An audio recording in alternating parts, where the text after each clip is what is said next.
അനുയായികൾ വെറുതെ ഓരോ മുസ്ലിക്ക് ഇവരെ മുസ്ലിക്ക് ഈ മുസ്ലിക്കാക്ക എന്ന് പറഞ്ഞാല് വാസ്തവത്തില് ഈ പറയുന്ന ആളെ വാപ്പാനെ മുസ്ലിക്കാക്കാണ്. ഈ നിങ്ങൾ ചിന്തിച്ചിട്ടുണ്ടോ? ഇപ്പൊ ഇവര് പറഞ്ഞത് 30 ലക്ഷം ആള് ഹജ്ജ് ചെയ്യുന്നതിൽ 5 ലക്ഷം മുസ്ലിങ്ങളുള്ളൂ, ബാക്കിയുള്ള 25 ലക്ഷം ആളുകളും മുസ്ലിക്കുകളാണ്, തനി കാഫിറുകളാണ്. അതുകൊണ്ടാണ് മിനയിൽ ഈ ദുരന്തം ഉണ്ടാകുന്നത്. മിനയിൽ ഇടക്കിടക്കൊക്കെ ദുരന്തം ഉണ്ടാകുന്നുണ്ടല്ലോ. അതിന് കാരണം അവിടെ കൂടിയ ആളുകളൊന്നും മുഴുവനും മുസ്ലിങ്ങളല്ല. അത് ബഹുഭൂരിപക്ഷവും 30 ലക്ഷം ഉണ്ടെങ്കിൽ അതിന്ന് 5 ലക്ഷം മുസ്ലിങ്ങളുള്ളൂ. ബാക്കിയുള്ളവരൊക്കെ അബൂജഹലുമാരാണ്, അവര് മുസ്ലിങ്ങളെ അല്ല എന്നാണ് അവര് പറയുന്നത്. ഈ പറയുന്നത് കൊണ്ട് ആരൊക്കെയാണ് മുസ്ലിക്കാക്കുന്നത്? ഈ കണ്ട തങ്ങന്മാരെയും ആലിമീങ്ങളെയും സാലിഹ്യങ്ങളെയും മുഴുവനും മുസ്ലിക്കാക്കി. ഒരാളെ മുസ്ലിക്കാക്കി അതിന്റെ കുറ്റത്തര നിങ്ങൾ ചിന്തിച്ചിട്ടുണ്ട്? ഒരൊറ്റ ആളെ മുസ്ലിക്കാക്കിയാൽ അതിന്റെ കുറ്റത്തരാണ്. എന്നിട്ടാണ് ഇപ്പൊ ഈ 25 ലക്ഷം മുസ്ലിങ്ങളെ മുസ്ലിക്കാക്കുന്നത്. ബാലില്ലാത്ത പയ്യനെന്ന് മുണ്ടി മുറിക്കാന്ന് പറഞ്ഞാൽ രാമന് കാഫറാണ് പേടില്ലല്ലോ. രാമന് ഞാൻ അങ്ങനെ പറഞ്ഞാൽ ഇങ്ങനെ പറഞ്ഞാൽ കാഫറാകുമോ എന്നുള്ളൊരു പേടി ഉണ്ടാവും. പക്ഷെ ഇവർക്ക് ഇപ്പൊ അങ്ങനെ എല്ലാരെയാണ് മുസ്ലിക്കാക്കിയാലും ഇവർക്ക് മുസ്ലിക്കാണ് കാഫറാണ് പേടിയല്ല. ഇവര് മുസ്ലിക്കാക്കുന്നത് നമ്മെ മാത്രമല്ല, ഇവരുടെ വാപ്പമാരെയും ഉമ്മമാരെയും മുസ്ലിക്കാക്കുക ചെയ്യണത്. ഇവരെ വാപ്പയും ഉമ്മയും ഒന്നിരിക്കൽ നേരെ വാപ്പ, അല്ലെങ്കിൽ വാപ്പന്റെ വാപ്പ, അല്ലെങ്കിൽ നേരെ ഉമ്മ, അല്ലെങ്കിൽ ഉമ്മന്റെ ഉമ്മ സുന്നിയായിരിക്കുമല്ലോ. അപ്പോ ഇവരുടെ വാപ്പമാരെയും ഇവരുടെ ഉമ്മമാരെയും ഒക്കെ മുസ്ലിക്കാക്കുക ചെയ്യണത്. വാപ്പുള്ളവർക്കല്ലേ വാപ്പാനെ മുസ്ലിക്കാക്കിയുള്ള വേദന അറിയുള്ളൂ. ഉമ്മുള്ളവർക്കല്ലേ ഉമ്മാനെ മുസ്ലിക്കാക്കിയുള്ള വേദന അറിയുള്ളൂ. ഇവർക്ക് ആ വേദന ഒന്നും അറിയണില്ല. ഇവർക്ക് അതുകൊണ്ട് ഒരു ഭയവുമില്ല, ഒരു പേടിയുമില്ല. ആരെയും മുസ്ലിക്കാക്കുക സംസാരം കിട്ടിയല്ല. നവോത്ഥാന പ്രവർത്തനം, ഇസ്രായേൽ മുജാഹിദുകളുടെ നവോത്ഥാന, സലഫികളുടെ നവോത്ഥാന പ്രവർത്തനം. എന്ത് നവോത്ഥാന പ്രവർത്തനാണ്? ഈ മുസ്ലിങ്ങളെ 90% വരുന്ന മുസ്ലിങ്ങളെ മുസ്ലിക്കാക്കുന്നതാണോ നവോത്ഥാന പ്രവർത്തനം? എന്ത് നവോത്ഥാന പ്രവർത്തനമാണ് ഇവർ നടത്തിയത്? എന്തൊരു നേട്ടമാണ് മുസ്ലിം സമുദായത്തിനെ കൊണ്ട് ഈ വിഭാഗം കൊണ്ടുണ്ടായത്? ഈ വിഭാഗം മുസ്ലിം സമുദായത്തിന് ഒരു നേട്ടവും ഉണ്ടാക്കിയിട്ടില്ല, വെറുതെ പറയുകയാണ്. ഇവർക്കുണ്ടായ പുരോഗതി എന്താ? ഈ 90% മുസ്ലിങ്ങളൊക്കെ മുസ്ലിക്കാക്കി, അതൊരു പുരോഗതിയാണ്. പിന്നെ അങ്ങനെ കുറെ മദീനത്തൊന്ന് സിയാറത്തിന് പോവുകയാണെങ്കിൽ അത് നബി എന്നുള്ള വീക്ഷണം വെച്ചാൽ ചുരുക്കാവും, പള്ളി എന്നുള്ള വീക്ഷണം വെച്ചാൽ ചുരുക്കാവൂല. അതും ഭയങ്കര കണ്ടുപിടുത്താണ്. ഉഹദിലൊന്ന് പോവുകയാണെങ്കിൽ, ബദറിലൊന്ന് പോവുകയാണെങ്കിൽ, ഒരു ചരിത്രം അന്വേഷണം എന്ന നിലക്ക് പോവുകയാണെങ്കിൽ ചുരുക്കാവൂല. അല്ല ബദരീങ്ങളെയും ഉഹദീങ്ങളെയും വിചാരിച്ച് പോവുകയാണെങ്കിൽ ചുരുക്കാവും. ഇതാപ്പോ ഒരു കണ്ടുപിടിച്ച്. മറ്റൊരാറ്റം പോകുമ്പോ ഹൈഡ്രജൻ പോകുമ്പോ കണ്ടുപിടിച്ച്. ഇവര് കണ്ടുപിടിച്ചത് ഇതാണ്. കാക്കമാരെ, നിങ്ങളാണോ ഈ സമുദായത്തിൽ വല്ല നവോത്ഥാന പ്രവർത്തനം? എന്ത് നവോത്ഥാനങ്ങൾക്കുള്ളത്?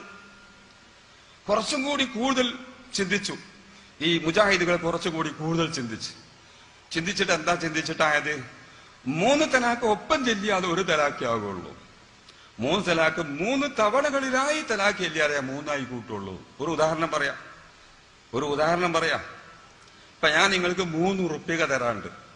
3 റുപ്യ തരാനുള്ളത് തന്ന് വീട്ടണമെങ്കിൽ ആദ്യം 1 റുപ്യ തരണം, പിന്നെ 1 മാസം കഴിഞ്ഞിട്ട് 1 റുപ്യ തരണം, പിന്നെ 1 മാസം കഴിഞ്ഞിട്ട് 1 റുപ്യ കൂടി തരണം.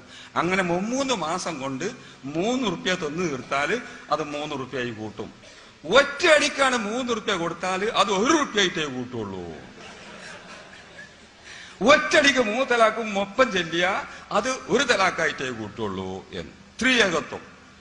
ഇതുകൊണ്ട് സമുദായത്തിൽ എന്ത് നവോത്ഥാനം എന്ന് പറഞ്ഞ് ഈ ആദി നവോത്ഥാന പ്രവർത്തനമാണോ ഇവർക്കുള്ളത്?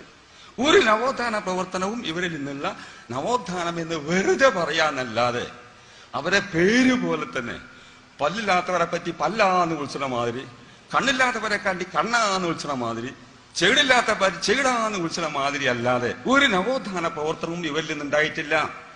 ആളുകൾക്ക് വളരെയേറെ ആത്മീയതയുണ്ടായിരുന്നു, മതവിശ്വാസമുണ്ടായിരുന്നു, നബിനോട് മഹബത്ത് ഉണ്ടായിരുന്നു, ഔലിയാക്കളോട് മഹബത്ത് ഉണ്ടായിരുന്നു, ഔലിയാക്കളോട് മതിപ്പുണ്ടായിരുന്നു. അതൊക്കെ ഇല്ലാതാക്കി തീർത്ത് ആ സ്ഥാനത്ത് റേഡിയോ, സിനിമ, മറ്റ് കളികള് ഇത് നടപ്പിലാക്കി എന്നുള്ള ഈ സമുദായത്തിൽ എന്ത് പുരോഗതി അവരുണ്ടാക്കി? ഇതൊക്കെ നടപ്പിലാക്കി. ശരിയാണ്. അപ്പൊ ഞാൻ പറയുന്നത് വെറും സമുദായത്തിൽ ഭിന്നിപ്പുണ്ടാക്കിയിട്ട് മുസ്ലിങ്ങളുടെ ശക്തിയും ഊർജവും നശിപ്പിക്കുക എന്ന ലക്ഷ്യമല്ലാതെ ഇവരെ കൊണ്ട് സമുദായത്തിന് ഒരു നേട്ടവും ഉണ്ടാകുന്നില്ല എന്നുള്ളത് നമ്മൾ തുറന്ന് മനസ്സിലാക്കേണ്ട ഒരു സത്യമാണ്. അതുകൊണ്ട് ഞാൻ പറയുകയാണ്, എന്റെ വിഷയം സുന്നത്ത് ജമാഅത്താണ്.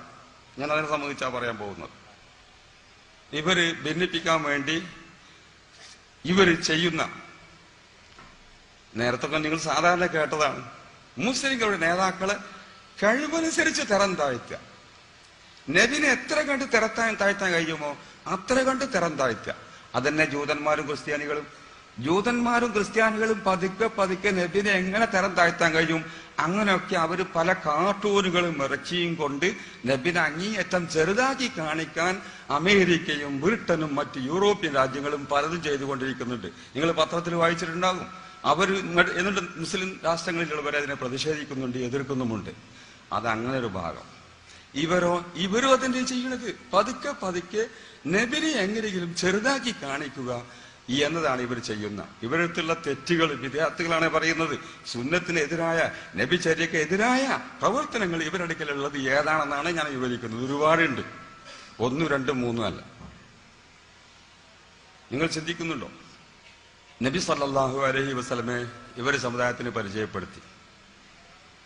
ഒരു സാധാരണ നുബുവത്ത് കിട്ടുന്നതിന്റെ മുമ്പായി, വഹി കിട്ടുന്നതിന്റെ മുമ്പായി ഒരു അറബി പയ്യനായിരുന്നു, സാധാരണയുള്ള ഒരു അറബി പയ്യനായിരുന്നു എന്ന് എത്ര തവണയാണ് ഇവർ പ്രസംഗിക്കുന്നത്? നിങ്ങൾ കേട്ടിട്ടുണ്ടാകുന്ന പ്രസംഗമൊക്കെ ഇവർ എടുത്തു കാണിക്കും.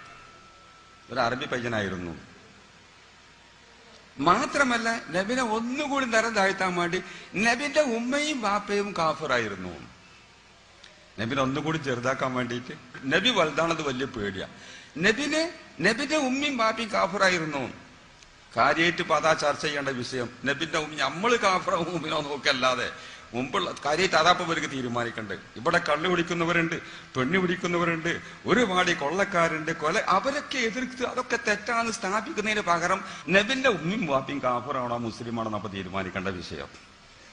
അത് കാഫിറാണ് തീരുമാനിക്കൽ അവരെ മെയിൻ വിഷയം. ഇവരുടെ നവോത്ഥാന പ്രവർത്തനമാണ്. നബിന്റെ ഉമ്മിയും വാപ്പിയും കാഫിറായിരുന്നു.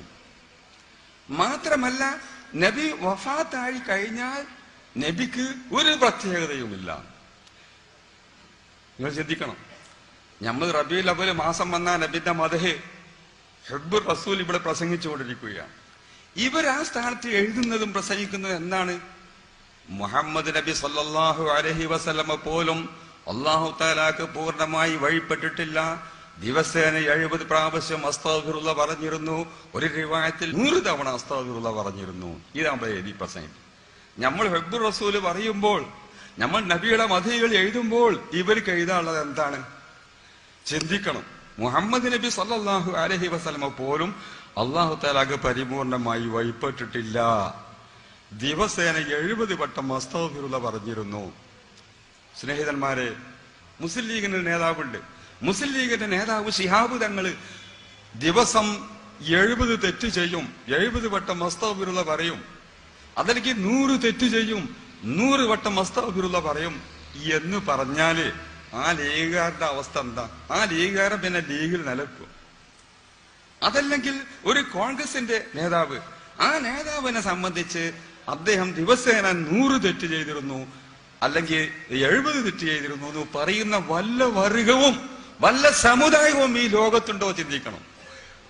നമ്മൾ റബീഉൽ അവ്വൽ മൗലൂദ് ഓതിയാൽ ശിർക്കാവും, നമ്മൾ അമുസ്ലിമാവും എന്ന് തോന്നിപ്പിച്ചുകൊണ്ട്, റബീഉൽ അവ്വൽ മൗലൂദ് ഓതിയാൽ അമുസ്ലിമായി എന്ന് പ്രചരിപ്പിച്ചുകൊണ്ട് അവര് നബിയുടെ മദ്ഹ് പറയുന്നതിന് പകരം അവർ ലോകത്ത് പ്രചരിപ്പിച്ചുകൊണ്ടിരിക്കുന്ന ഇതാണ്. മുഹമ്മദ് നബി സല്ലല്ലാഹു അലൈഹി വസല്ലമ പോലും പരിപൂർണമായി അല്ലാഹു തആലാക്ക് വഴിപ്പെട്ടിട്ടില്ല. വെറും ഒരു അറബി പയ്യനായിരുന്നു. വഴി കിട്ടുന്നതിന് മുമ്പ് വെറും ഒരു അറബി പയ്യനായിരുന്നു. ആ റൗള കള്ളജാറമാണ്. ഞങ്ങൾക്ക് ഭരണം കിട്ടിയാൽ അത് തച്ചു പൊളിക്കും എന്ന് പറയുന്ന ഇവര്, നബിനെ തരം താഴ്ന്ന ഇവര്, നബിന്റെ മാതാപിതാക്കൾ കാഫിറുകളാണ് എന്ന് പറയുന്ന ആളുകൾക്കുള്ള പേരാണ് പോലും സലഫികൾ.